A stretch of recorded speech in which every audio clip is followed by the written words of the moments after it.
Twasema asante, twasema asante, twasema asante, ewe Mungu wangu. Hakuna Mungu kama wewe, hakuna Mungu kama wewe, hakuna Mungu kama wewe, ewe Mungu wangu. Wewe ni Alfa na Omega, wewe ni Alfa na Omega, wewe ni Alfa na Omega, ewe Mungu wangu. Twasema asante, twasema asante, twasema asante, ewe Mungu wangu. Hakuna Mungu kama wewe, hakuna Mungu kama wewe, hakuna Mungu kama wewe, ewe Mungu wangu. Hakuna Mungu kama wewe, hakuna Mungu kama wewe, hakuna Mungu kama wewe, ewe Mungu wangu. Twasema asante, twasema asante, twasema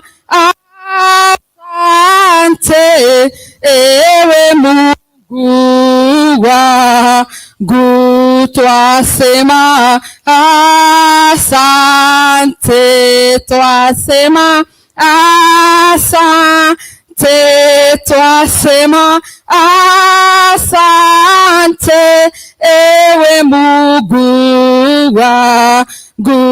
Toroiga newega, toroiga newega, toroiga newega, wega higwi togotire ngai onge tawe, gotire ngai onge tawe, gotire ngai onge tare, wega higwi togotire ngai onge tawe, gotire ngai onge tawe, gotire ngai onge tawe, wega higwi toroiga newega, toroiga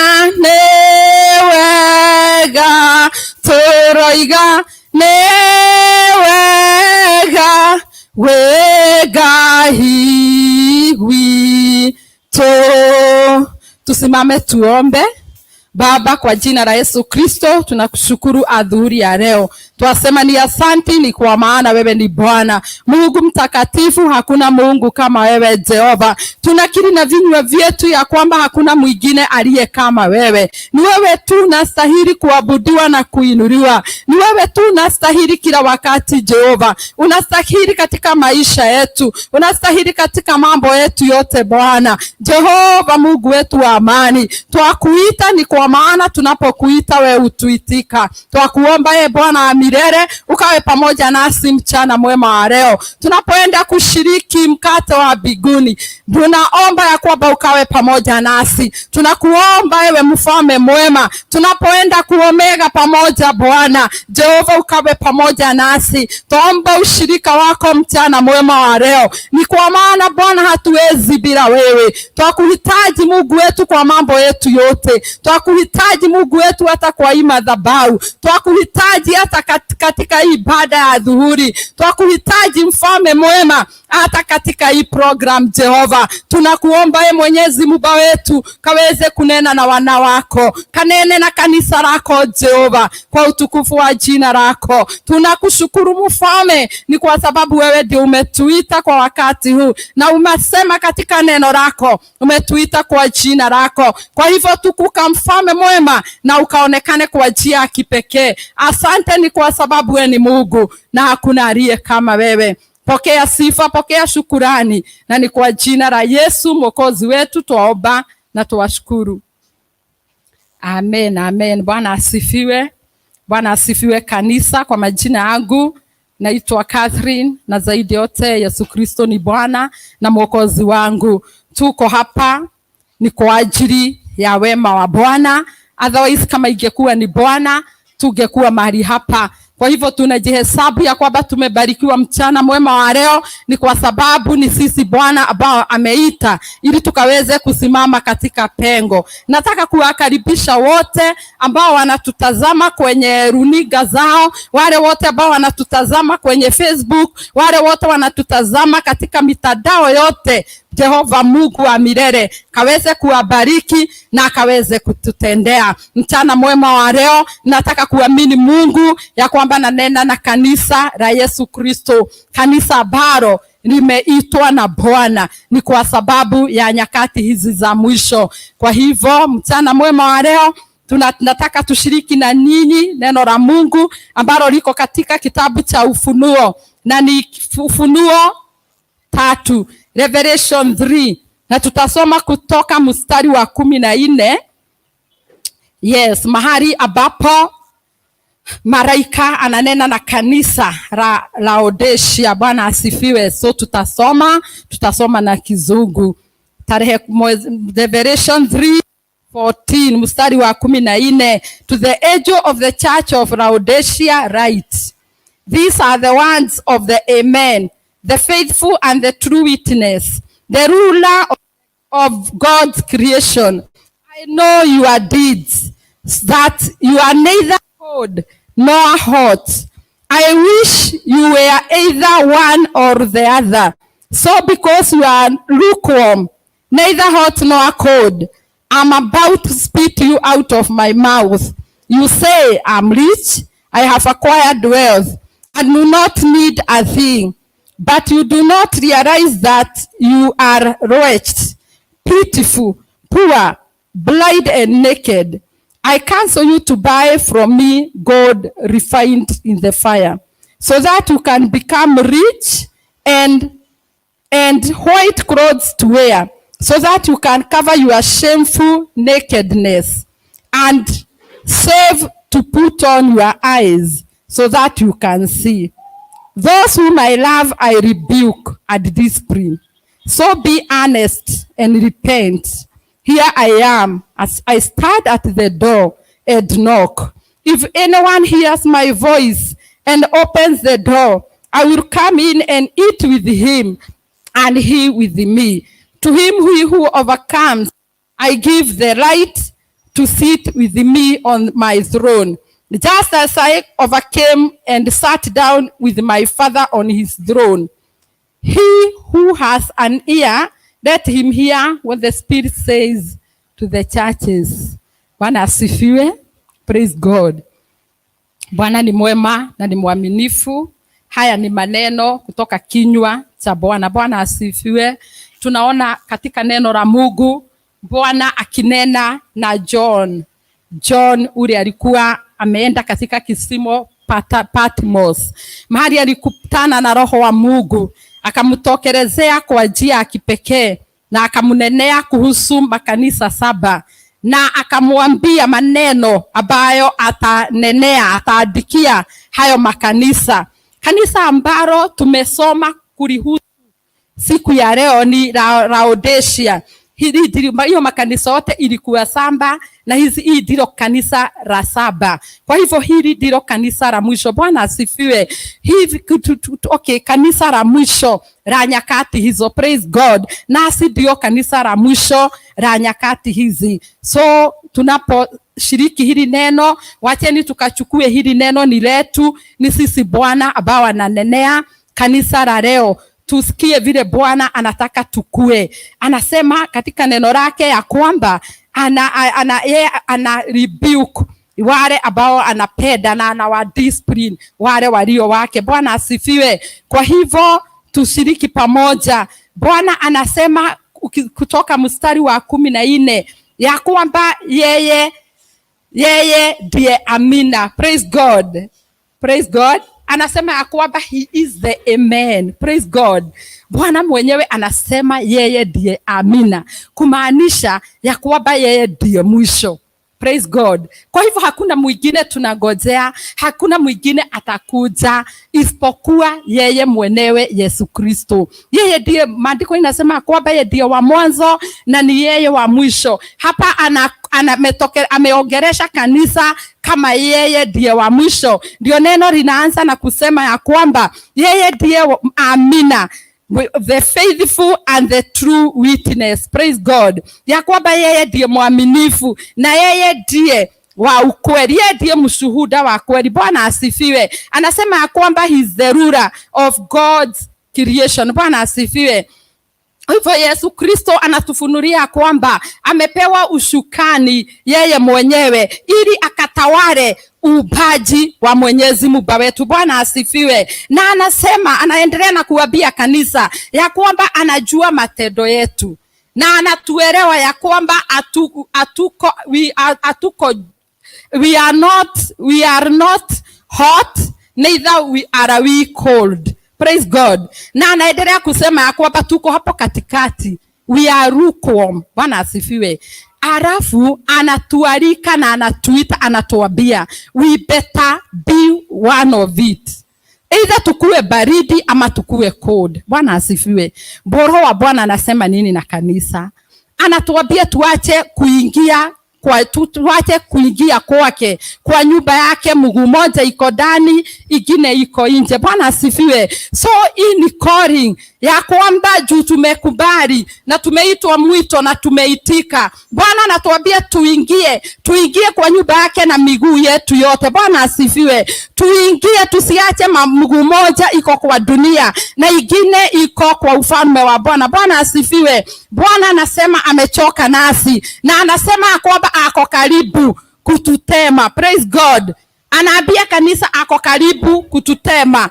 So, kabla Bwana atuteme, wacheni tu step in. Tuingie na miguu yote yetu mbili. Bwana asifiwe. Tukubali kufunzwa na Bwana. Tukubali kukula katika meza ya Bwana. Bwana asifiwe. Tukubali kuribukiwa na yeye. Tukubali kupanishiwa na yeye. Tukubali kupanishiwa na yeye. Bwana asifiwe. Ni kwa sababu Bwana wakati anatupanish, Bwana wakati anaturibuke, ni kumaanisha ya kwamba anatupenda. Ni kwa sababu anajua dunia ambao tunaishi iko na a lot of opposition. Ni kwa sababu shetani, ufalme wa Bwana, hataki tukapokee kile ambacho Bwana alituitia. Tukumbuke wakati tuliokolewa, wakati tuliitwa katika ufalme wa Bwana, hatukuitwa ni kwa sababu ya mambo mingi, bali tuliitwa ili tukaweze kurithi ufalme wa mbinguni. Bwana asifiwe. Naye shetani ako hapo anaoppose ufalme wa Mungu. Kwa hivyo kazi yake ni kujaribu kutufuta nyumba ili tusiweze kushida, ili tusiweze kuingia ufalme wa Bwana, ili atunyakue tukarithi tuingie katika ufalme wake, ambao ufalme wake ni wa kilio na machozi milele na milele. Na ufalme wa Mungu tumeitiwa furaha na furaha ya milele. Bwana asifiwe. Praise God. Si zote, I believe kila mmoja wetu, hakuna mwenye anataka kumiss heaven. Hakuna mwenye anataka kumiss hata kidogo.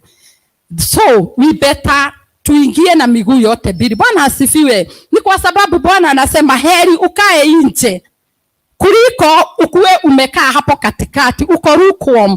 Mguu moja iko nje, ingine iko ndani. We better ingia ama tutoke nje.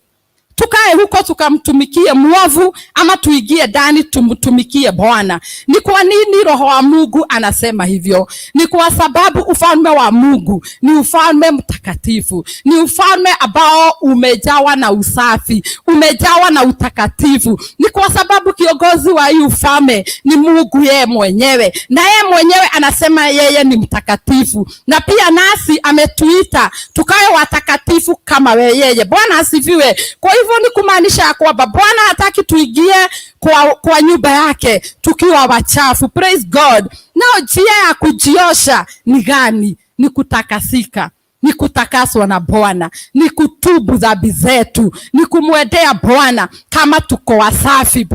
Praise God. Bwana afurahishwi na sisi wakati tunamwendea tukiwa wachafu. Bwana asifiwe. Kitabu ya Ufunuo ndio kitabu ya mwisho ya Biblia. Bwana asifiwe.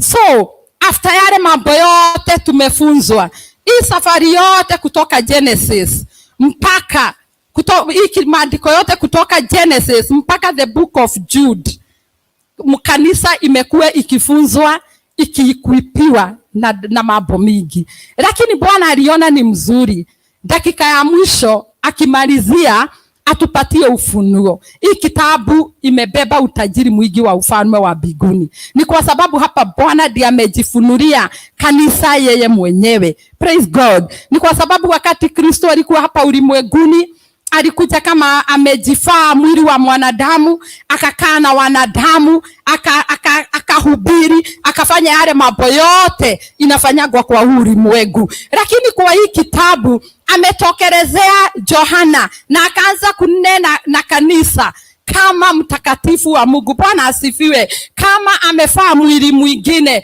mwili wa utakatifu. Bwana asifiwe. Praise God. Kwa hivyo tunafaa kumwendea Bwana kwa kuogopa na kwa kutetemeka. Praise God. Tunafaa kukaribia kiti cha enzi kwa kuogopa na kwa kutetemeka. Ni kwa sababu hakuna mwingine tunafaa kuogopa kwa ulimwengu isipokuwa Mungu. Bwana asifiwe. Kama kuna jambo tunafaa tuombe sana, ni ya kwamba Bwana atupatie roho ya kumuogopa yeye mwenyewe. Bwana asifiwe. Ukiogopa Mungu yeye mwenyewe, hutaanza kuangalia fulani ananitazama.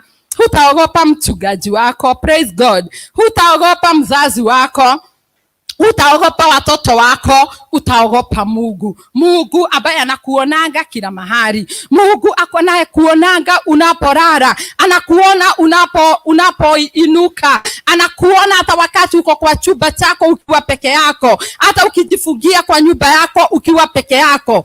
Ufaa ile mambo yote utafanya, Mungu anakuona. Jicho lake liko kila mahali. Bwana asifiwe. So heri tumuogope Bwana. Tumealikwa tukaweze kuogopa Bwana. Praise God. Na ni kwa sababu yeye amejawa na utakatifu, pia sisi tukawe watakatifu. Bwana asifiwe. Tuingie katika wema wa Bwana na miguu yetu miwili tukue moto. Bwana asifiwe. Tuache kuwa lukewarm na tuache kuwa cold, tukue hot.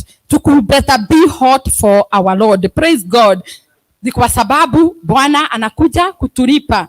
So maandiko inasema kwamba ati hili kanisa la Laodicea, by the way, hii town ya Laodicea, hii nation, walikuwa matajiri sana. Bwana asifiwe. Walikuwa matajiri mpaka hata hawakuwa wanamcha Mungu. Hawakuwa na mcha Mungu hata kidogo. Kwa hivyo walikuwa wanategemea nguvu zao, walikuwa wanategemea utajiri wao, walikuwa na kila kitu. Wakaona ya kwamba hawahitaji Mungu. Bwana asifiwe. Ndio maana Mungu akawatumia hii ujumbe. Akawaambia ya kwamba that they better acquire wealth from the Lord. Bwana asifiwe. Hiyo ni kusema nini? Wako na utajiri yao, lakini Mungu mwenyewe anawaambia kwamba wanunue gold kutoka kwake ambayo imerifainiwa na moto. Gold ambayo imechomwa na moto. Bwana asifiwe. Hiyo ni kumaanisha kwamba huo utajiri walikuwa nao ni bure pasipo Mungu. Na anawaambia kwamba utajiri ule mzuri ni ule tu unatoka kwake. Wao walikuwa wako na gold, lakini zao hazikuwa refined. Bwana asifiwe. Kwa hivyo in our lives tunahitaji Mungu. Katika mambo yetu yote tunahitaji Mungu. Hata ukijinyakulia vitu zote za hii ulimwengu, hata kama unaweza kuwa umebarikiwa, you own the nation. Bwana asifiwe. Maandiko inatuonyesha ya kwamba pasipo Mungu ni bure. Bwana asifiwe. Ni kwa sababu yeye ndio hupeana utajiri wa kweli. Bwana asifiwe. So we better acquire wealth from the Lord. Bwana asifiwe. Tutafute utakatifu wa Mungu.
Tunaweza simama na tuseme ya kwamba tumebarikiwa, na tusisahau kuvaa mavazi meupe. Bwana anataka roho zetu zikuwe safi. Roho zetu zitakuwa safi namna gani? Na tunakaa ulimwengu ambao umejaa uchafu, ulimwengu ambao shetani anatutafuta kila wakati, ulimwengu ambao shetani anatumia tricks zake ili kutuangamiza. Ni kwa njia ya kurepent na kutafuta moyo wa Bwana. Bwana asifiwe. Hiyo ni maneno hatuwezi acha nyuma. Hakuna mahali tutaacha mambo ya repentance nyuma. Hakuna mahali tutaacha mambo ya kutakasika nyuma. Bwana asifiwe. Kwa hii safari tunahitaji repentance, tunahitaji utakaso. Praise God. Zote tutakatamani kutakasika. Praise God. Amen. Tutaendelea. Tulikuwa tumefika verse 18. Sasa tutasoma 18b. After kuvaa mavazi meupe, Bwana anatuambia kwamba na hii mavazi ni ya kufunika, ni ya kufunika aibu yetu, ni ya kufunika uchi wetu. Bwana asifiwe. Na ni ya kufunika pia macho yetu ili tukaweze kuona. Bwana asifiwe. It means kama hatuna Bwana, kama hatuna utakaso, tuko na macho na hatuoni. Tumevaa haya mavazi, lakini Bwana akituangalia anaona tuko uchi. Bwana asifiwe. Praise God. Na tunajiona tuko sawa, lakini Bwana akituangalia hivi anaona tumejaa aibu. Bwana asifiwe. Tunakaa sisi ni kama aibu mbele za Bwana. Meaning hata Mungu hawezi tutazama na macho yake. Praise God. Mungu hawezi tutazama. Anaona tukiwa uchi, anaona tukiwa tumefaa aibu, anaona ya kwamba tuko na macho na hatuoni. Bwana asifiwe. Ni roho wa Mungu tu atatusaidia. Bwana asifiwe. Tunahitaji roho wa Mungu ili akatufugue macho. Bwana asifiwe. Mwimbaji wa zamani akaiba akasema, Bwana akaomba Mungu amfugue macho kupitia Roho wake Mtakatifu ili akaanze kuona mbali. Bwana asifiwe. Ni kwa nini saa hii unaona hapa, lakini Bwana anataka uone mbali zaidi. Bwana asifiwe. Uone ya kwamba uko kwa hii ulimwengu, uko hapa kwa muda, hauko hapa permanently. Ole wetu tunajidanganya kwamba tuko hapa permanently. Bidii zetu hazitatusaidia. Si ni ukweli? Nguvu zetu hazitatusaidia, lakini tukijiwachilia kwa Bwana, tuachilie Roho wa Mungu achukue usukani, kama vile tumekuwa tukifunzwa. Hata jana tulifunzwa haya maneno ya kwamba tujiwachilie kabisa kwa Roho wa Mungu ili achukue usukani. Bwana asifiwe. Maandiko inasema ya kwamba Bwana anasema ya kwamba yeye hurebuke na udiscipline wale ambao anapenda. Bwana asifiwe. Kuna mtu mwingine hapo amechoka, anasema saa yote ni kuribiukiwa, saa yote ni kudiscipliniwa. Hata yale mambo ambayo tunapitia kila siku, maybe ni Bwana anatudiscipline. Mimi naona hivyo, ni Bwana anatudiscipline. Ni kwa sababu yeye hudiscipline wale ambao anapenda. Bwana asifiwe. Hata wakati tulikuwa tuna grow up, tulikuwa tunadiscipliniwa na our parents. Ni kwa sababu walikuwa wanatupenda. Na mimi nasemaga kitu kimoja, ndio sababu tuko jinsi tulivyo. Bwana asifiwe. Ni kwa sababu wale walikosa hiyo discipline, wengine hata hawako, wengine hata hawaliisha, wengine walikufa, wengine hata wako kwa mikono ya serikali hadi wakati huu. Si ni ukweli? Lakini sisi ambao tulidiscipliniwa ile ya kabisa tumeweza kusimama. Yale mambo tunaendaga tunapatana nayo kwa hii ulimwengu, kwa hii safari, tumeweza kuyastahimili. Ni kwa sababu discipline iko. Bwana asifiwe. Naye Mungu akikuja kutudiscipline, kwa nini tunanugunika? Bwana asifiwe. Naona wana wa Israeli wakati walikuwa jangwani, Bwana alikuwa amewaahidi. Hiyo safari ilikuwa ya 40 days. Na kwa nini walikaa kwa desert hiyo miaka yote? Does it mean Mungu alikuwa na wadanganya? Hapana, Mungu hadaganyi. What happened? Wao ndio walikosa kutii Mungu. Wao ndio walikataa kusikia Bwana. Kwa hivyo Mungu akaanza kuwanyorozea huko. Bwana asifiwe. Katika hali ya kunyorozwa ndio warainike. Ndio sababu hiyo safari ilichukua muda mrefu. Bwana asifiwe. Tunaona ya kwamba wana wa Israeli hata hawakuwa kama sisi. Si ni ukweli? Walikuwa naongozwa, walikuwa wamepewa Musa. Musa ndiye alikuwa amepewa manto ya kuongoza wana wa Israeli. Musa alikuwa anaita Mungu on behalf of the Israelites. Mungu alikuwa anajitokelezea yeye mwenyewe. Anaongea na Musa ana kwa ana. Anatokelezea Mungu direct. Mungu anamwambia fanya hivi, command hii, na inafanyika. Lakini wana wa Israeli wakienda wapatane na shida kidogo, walikuwa na sahau ile Mungu alifanya jana. Most of the times wage complain na Mungu awapatie kile wanataka. Sio tu ni kwa sababu anataka kuwapatia, but alikuwa anataka ndio warani. Alikuwa anataka aone kama watarani, kama watamjua, kama watamwamini kwa hii safari. Praise God. Lakini bado walikuwa na doubt. Hao ndio wale watu wangegojeka Mungu anasema tu wawekewe joka. Wakilitazama tu wanapona. Na kuna wengine pia waliagamia. Ni kwa sababu kuna wengine walikuwa very arrogant. Hawakuwa ready kuangalia hiyo joka. Mimi hawakuwa naamini Musa akisema Bwana ameniambia nifanye hivi. Venye hata sisi wa leo tunafanya. Tunaambiwa hatusikii, tunaambiwa tuna doubt. Most of the time tuna doubt watumishi wa Mungu. Na most of the time tukisikia mtumishi wa Mungu akirudia kitu moja leo, kitu kingine kesho, tunaanza kusema hana lingine la kutupatia, ni hiyo tu anatuambia. Ama saa nyingine tunaanza kujudge. Alituona, sasa ni kutuhukumu, anatuwekelea. Praise God. We better hear. We better listen to the Spirit of God. We better hear what the Spirit of God is saying to the church of today. Bwana asifiwe.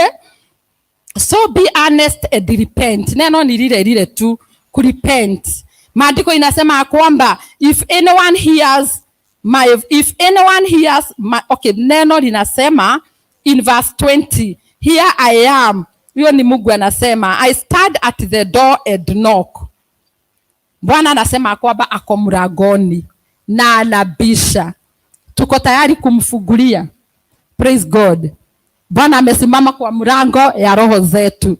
Anabisha roho zetu. Tuko tayari kumfungulia. Bwana asifiwe. Tunamuitaga Bwana Bwana. Tunasemaga kwamba tunamwamini. Lakini kulingana na hii maandiko inaonekana bado hatunajampokelea kwa mioyo yetu.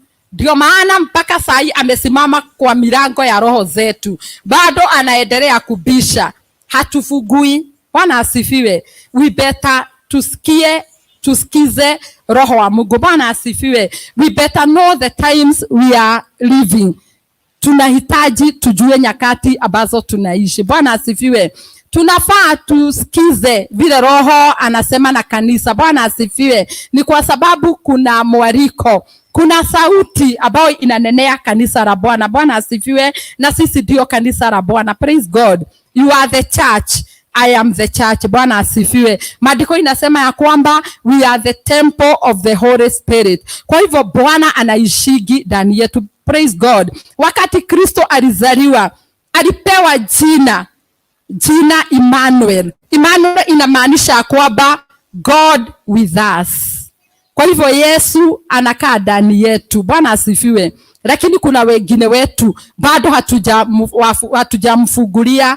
Anafaa ishi ndani yetu, lakini bado hatujamfungulia roho zetu aweze kuingia. Kwa nini tumemfungia? Tumemfungia ni kwa sababu tuna madhambi. Tumemfungia nje ni kwa sababu tumejichanganya. Tumemfungia nje ni kwa sababu tumejichafua. Neno lake linasema ya kwamba hawezi ishi nyumba ambao ni chafu. Bwana aishigi nyumba ambao ni chafu, na nyumba hapa ni roho zetu. Bwana asifiwe. Kwa hivyo tujitakase ili Bwana aweze kuingia. Akiingia ndani yetu atutawale. Atawale maisha yetu, atawale mambo yetu yote, atawale watoto wetu. Bwana asifiwe. Atawale hao watoto ambao wanatusubua, atawale mambo yetu yote, atawale kwa biashara zetu, atawale kwa kazi zetu. Bwana asifiwe. Atawale kwa mambo yetu yote, atawale hata hii miili yetu. Bwana asifiwe. Aitawale. Tuache hata kuumia na magonjwa. Bwana asifiwe. Kwa hivyo Bwana ni mwaminifu. Bora tu anatuambia tukaweze kusikia. Tuelewe nyakati zake. Tuelewe vile ananena nasi. Bwana asifiwe. Na neno linaendelea na kusema in verse 20b, I will come in and eat with him and he with me. Kwa hivyo Bwana anasema ya kwamba ambaye atamfungulia mlango wa roho yake ataingia na atakula pamoja na yeye meza moja, na atakaa pamoja na yeye. Bwana asifiwe. Wangapi wanatamani kula meza moja na Bwana? Wangapi hapa wanatamani kukaa na Bwana? Yeye na wewe na wewe na yeye. Bwana asifiwe. Tunafaa fellowship na Bwana. Bwana asifiwe. Na fellowship na Bwana ni kama vile naweza sema nataka kuongea na Buju. Nikisema nataka kuongea na Buju, nikimwambia nataka kumuona, nataka tusemeshane, it means atakaa hapa na mimi nikae hapa tuongee, to discuss mambo. Hivyo ndio Bwana anataka tuishi, tukue na hiyo relationship. Bwana asifiwe. No wonder jana mwenye alituhubiria akatuambia sisi ni wana wa Mungu. Akatuambia tukue marafiki wa Mungu. Bwana asifiwe. Because hiyo ni mambo mawili tofauti. Unaweza kuwa na but hauna relationship na yeye. Unaweza kuwa you have a father, lakini yeye si rafiki yako. Sasa tunaalikwa ya kwamba tumfanye Yesu akuwe baba yetu, Bwana akuwe baba yetu na akuwe rafiki yetu. Bwana asifiwe. Tukue marafiki wa Roho Mtakatifu. Ni kwa sababu hawa watatu hawaachani. Maandiko inasema ya kwamba wao ni mwili moja. They are one in three. Bwana asifiwe. Hawaachanagi. To fellowship na Mungu. Bwana asifiwe. Tunaenda kusoma the verse 21 tukimalizia. To him who overcomes, I will give you the right to sit with me on my throne, just as I overcame and sat down with my Father on his throne. Bwana asifiwe. Hapo mwanzoni nilikuwa nimewaambia ya kwamba hapa ni Yesu alitokelezea John kupitia Roho wake Mtakatifu after amekufa na amefufuka, after ameenda mbinguni. Praise God. After amerudi kwa Baba, anatuambia kwamba tunafaa kushida. Bwana asifiwe. Tushide kwa hii safari ili Bwana akatupatie ili tukaweze enda kukaa na yeye kwenye kiti cha enzi. Na anatuambia kwamba hata yeye ni kushida, alishida. Bwana asifiwe. Kama Kristo alipigana vita, akakuja hapa ulimwenguni, akakaa kama sisi, akakuwa na mwili kama sisi, akapatana na mambo magumu. Sijui kama kuna mwenye hapa amefikisha quarter or even an eighth yale Kristo alipitia. Hakuna mtu alipitia dhiki kama mwana wa Mungu Yesu Kristo. Kwa hivyo alishida, alipigana vita. Kama ni kuomba, aliomba yake yote. Bwana asifiwe. Akaomba yote mpaka jasho yake ikatoka damu. Bwana asifiwe. Mpaka jasho ikatoka ikiwa damu. Akasweat maji yote, akasweat kila kitu mpaka akaanza kusweat damu. Bwana asifiwe. Kwa hivyo kama ni kuomba, aliomba yote. Kwa hivyo hata sisi tunafaa kuomba. Bwana asifiwe. Tunafaa kuomba. Hakuna kuepuka maombi. Kama Kristo aliomba na bado after kuomba akapitia yale amepitia, alipitia. Bwana asifiwe. Ni kwa sababu ilikuwa mapenzi ya Mungu akayapitia hapo hayo, akashide ili akawe example kwetu. Bwana asifiwe. Ili akatuonyeshe njia, ili akatuonyeshe the way to go. Bwana asifiwe. Kwa hivyo ni nini itakutenganisha na upendo wa Bwana? Ni nini hiyo itakuseparate na Bwana? Ni shida, ni dhiki. Ni nini hiyo? Buju. Hakuna kitu inafaa kukutenganisha na wema wa Bwana. Bwana asifiwe. Kwa hivyo tuchuchumie yaliyo mema. Tumtazame Bwana, tumtazame Kristo, tutazame msalaba ambao alikufia. Tutazame hiyo damu takatifu iliyomwagika msalabani. Tutazame msalaba ili tuweze kuendelea na safari. Kanisa la mwisho, tuko na bahati. Ni kwa sababu tuko na neema ya Bwana. Bwana asifiwe. Neema ya Bwana imeachiliwa ni kwa ajili yetu. Bwana asifiwe. Neema ya Bwana iko kwa wingi. Kwa hivyo tujiachilie kwenye wema wa Bwana. Praise God. Na tutashinda kwa hii safari. Praise God. Tunaenda kusoma mstari wa mwisho ambao ni mstari wa 22. He who has an ear, let him hear what the Spirit says to the churches. Bwana Yesu asifiwe. Praise God. Kwa nini Bwana anasema aliye na sikio akasikie vile Roho wa Bwana anasema na makanisa? Does it mean hawa watu hawakuwa na masikio? Does it mean the church of Laodicea, hawa watu wote walikuwa kwa hiyo kanisa, does it mean hawakuwa nasikia?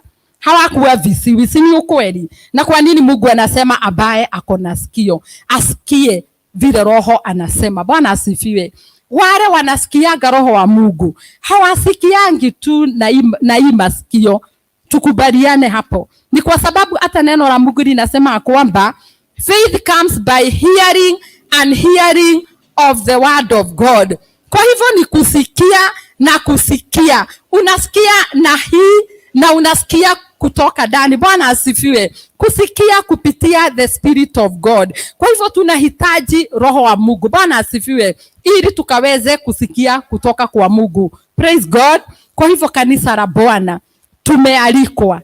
Tumealikwa ya kwamba tukakubali Roho Mtakatifu wa Mungu. Tuwe watu wa kusikiza. Tuwe watu wa kusikia tena na tena vile Roho wa Mungu anasema. Bwana asifiwe.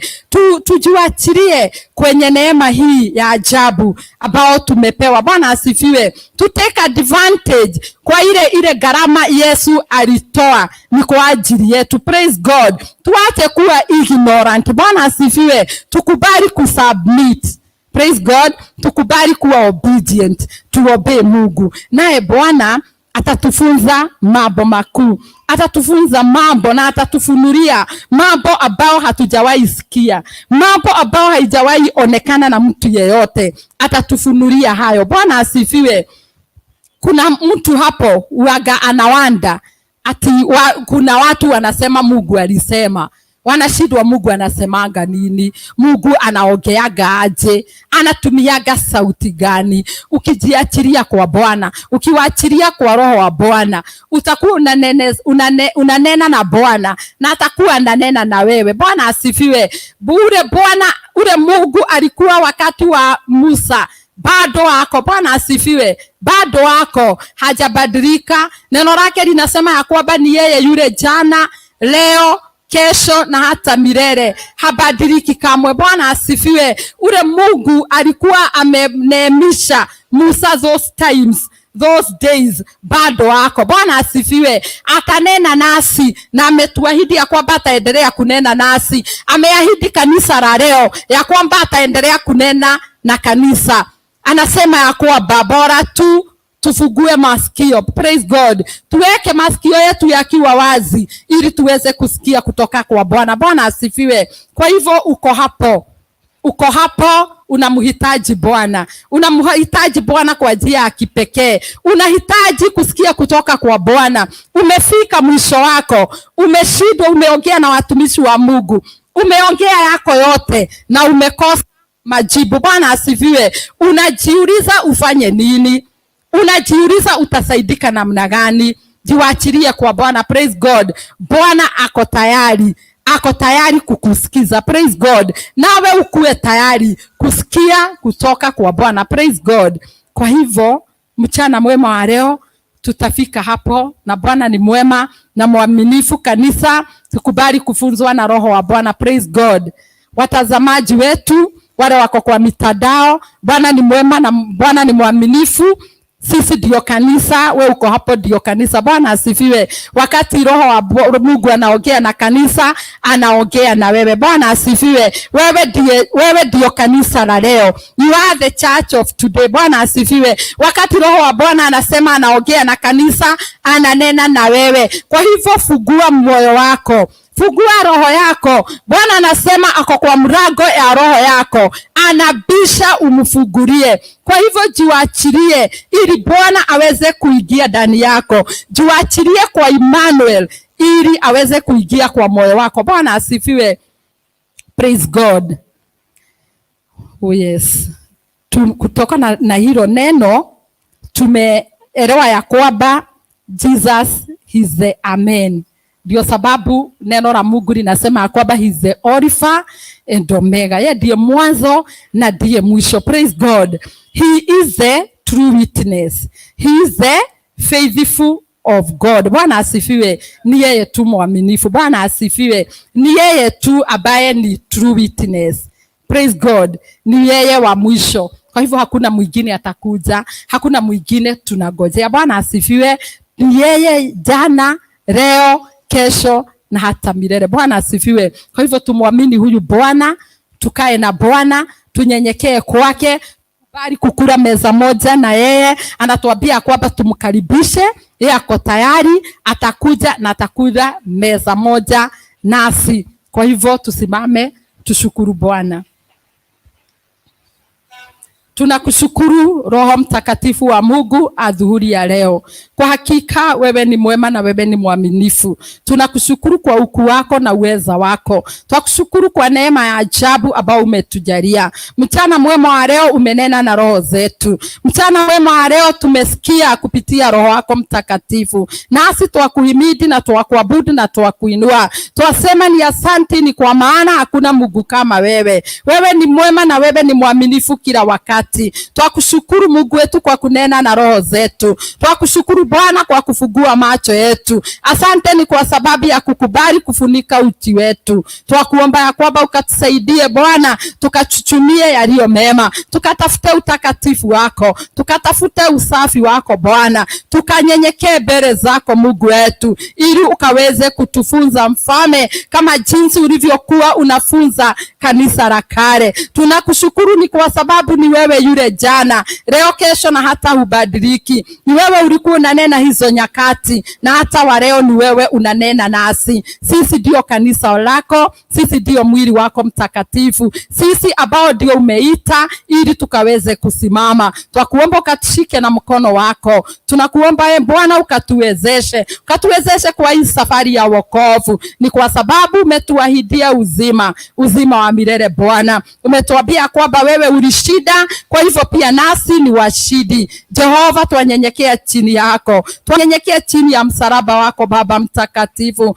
Twanyenyekea ili Bwana ukaweze kutuinua mara ingine tena. Tunanyenyekea Mungu wetu wa milele ili ukaweze kutenda mambo mapya katika maisha yetu. Tunakuinua na tunakushukuru, ni kwa sababu wewe ni mwema na mwaminifu. Tunataka kuombea wenzetu ambao hatuko na wao siku ya leo. Jehova, tunaomba neema yako ya ajabu kaweze kuwafikia mchana wa leo. Tunakuomba mlinzi mwema kapate kuwalinda Jehova, kaweze kuwatendea mfalme mwema. Tazama wanaotutazama Mungu wetu mchana wa leo. Kunao huyo anatusikiza na ni mgonjwa. Bwana, tunaomba ukapate kumponya. Kunao huyo ameshushika roho yake. Wengine wako chini Mungu wetu wa mapenzi. Wengine wanashindwa wafanye nini. Msaada wetu ni kwako Bwana. Twakuomba ukatumie watu wako msaada. Twakuomba ukawatendee jambo jipya Bwana. Twakuomba ukaonekane katika maisha yao kwa utukufu wa jina la Yesu. Tunakushukuru ni kwa sababu wewe ni mwema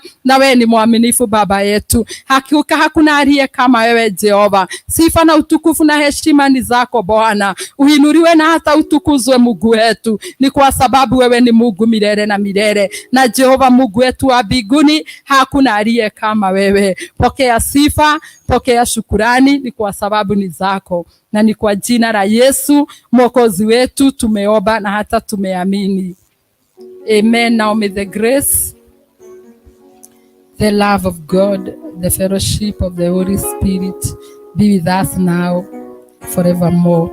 Amen. Bwana wabariki sana, Bwana watendee mema, Bwana wainue, abariki maisha yenu, abariki mambo yenu yote, awaonekanie kwa mambo yenu yote. Bwana awabariki. Amen.